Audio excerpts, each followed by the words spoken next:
예, 전 뒤에서 지금 소방청장님의 그 현안 그 상황 보고를 잘 듣고 왔습니다.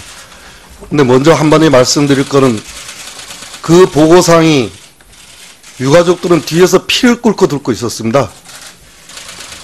향후에 의원님들께서 꼭 좀 밝혀주시기를 부탁드리겠습니다.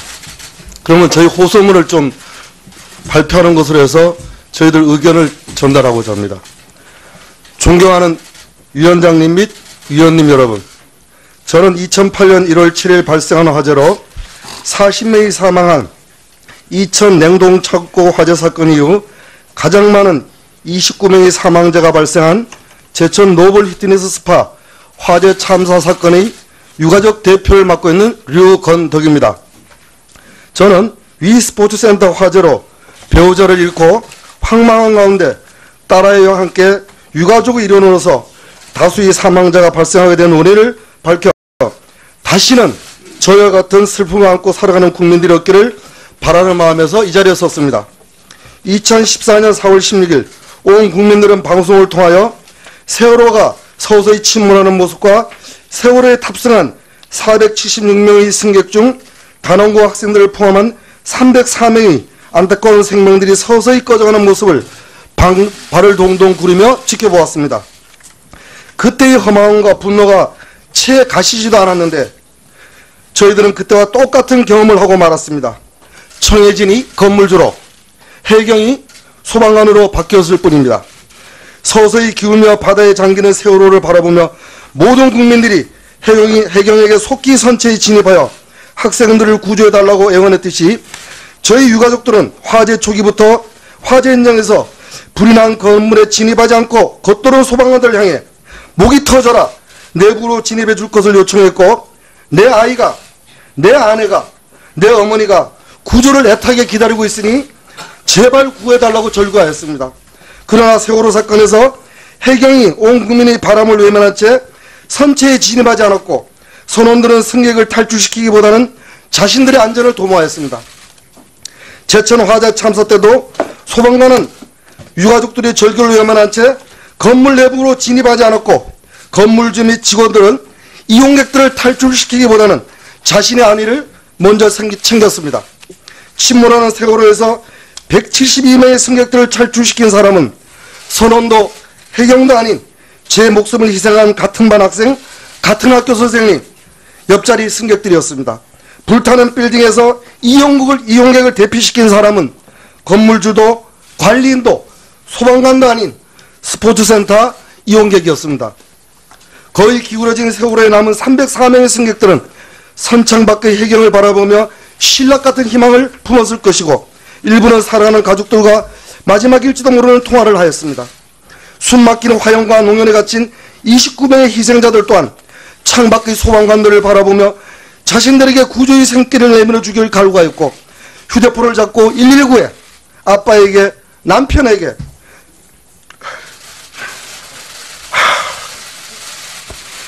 가족들에게 살려달라고 애원하며 마지막 숨을 거두었습니다.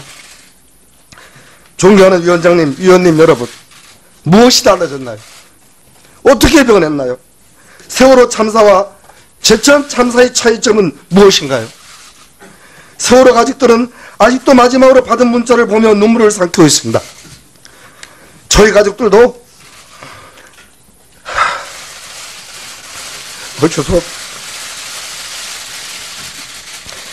아빠 살려줘, 여보 살려줘라는 통화를 수천 번 곱씹고 있습니다.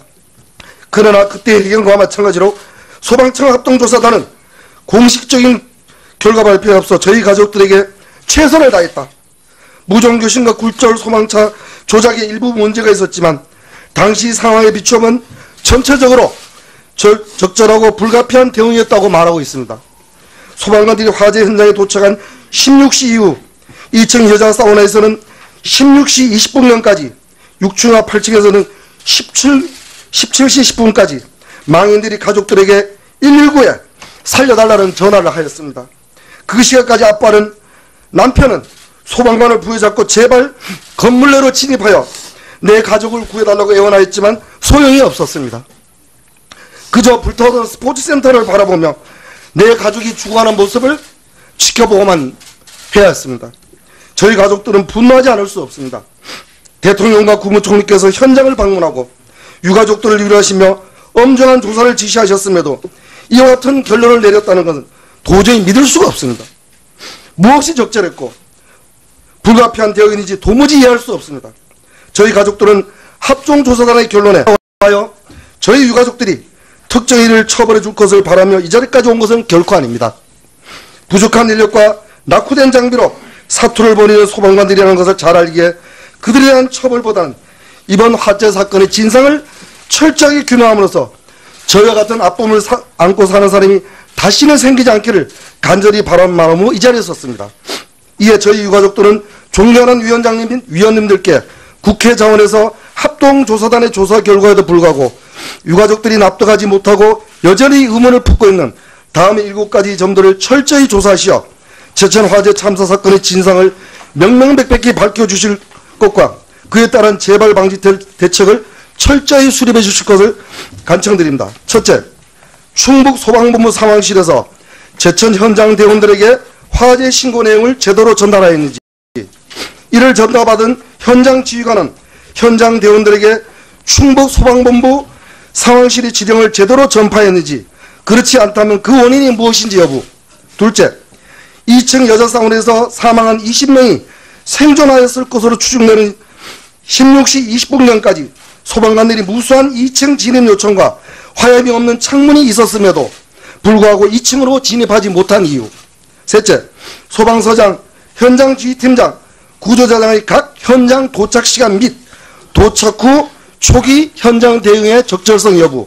넷째, 최초 2층 진입을 지시한 사람이 소방서장인지 현장지휘팀장인지 여부와 2층 진입을 지시한 시간도 부탁을 드리겠습니다. 다섯째, 16시 6분경 도착한 구조대장이 2층 진입을 하지 않고 3층 요구조자 1명에게만 전체 인력을 동원한 후 16시 15분경 2층 비상계단 진입을 시도했다고 하는데 비상계단 진입 여부 및 진입을 시도하였다면 진입을 곧바로 포기한 이유.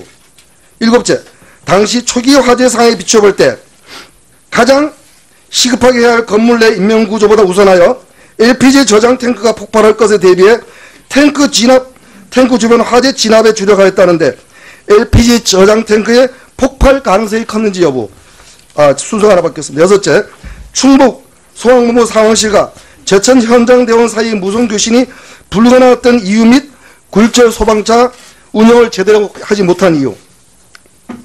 존경하는 위원장님, 위원님 여러분, 2층에서 사망하신 20명은 속옷조차 입지 못하고 급히 겉옷만 걸친 채 소방관이 유리문을 깨트려 주기를, 비상문을 강제 개방해 주기를, 창문에다 파괴하여 뛰어내릴 수 있게 해주기를 기다리다 2층 출입문 근처에서 모두 질식사하셨습니다.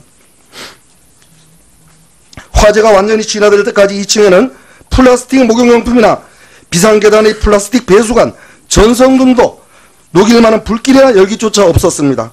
이분들은 소방관이 비상문만 개방했더라면, 적어도 창문만 파괴해 주었더라면 질식사하지 않고 가족의 품으로 돌아왔을 겁니다. 합동조사단의 비공개 브리핑에서 합정조사단장님의 개인적인 의견도 초기에 대응이 빨랐더라면 2층 목욕탕에 있는 고인들을 다 살릴 수 있었다고 할 정도로 초기 대응이 미흡했음을 인지하고 있다고 볼 수 있습니다. 그러나 2차에 걸친 합동조사단의 브리핑 내용을 보면 초기 대응 미흡에 대한 내용이 없이 유족들이 합동조사단의 조사 결과를 어찌 신뢰할 수 있겠습니까? 다시 한 번 더 간절히 요청드립니다. 국회 차원에서 제천 화재 참사 사건을 면밀히 조사하시어 유족들이 제기한 의혹을 진실되게 규명해 주시고, 아울러 제2의 제천 화재 참사 사건이 다시는 발생하지 않도록 재발 방지 대책을 철저히 강구해 주시길 부탁드리겠습니다. 긴 글 들어주셔서 감사합니다. 네.